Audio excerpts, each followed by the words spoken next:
alaikum jama'an Najeriya masu kallo da saurari.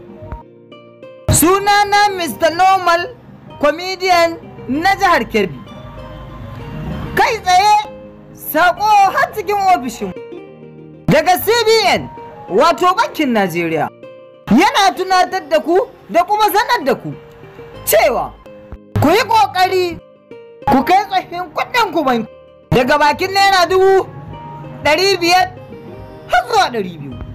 Ina 'yan kasuwa, ina manoma, ina masu aikin hannu mata da maza. Ku yi unwani da wagga dama ku kaddamar da tsohin kuɗaɗen ku zuwa asusun banki. Wannan dama ce kuma za ta ƙare ranar 31 ga watan shekara ta 2023. Allah shi samu dace kuma Allah shi ƙara kawo mana sauƙi na.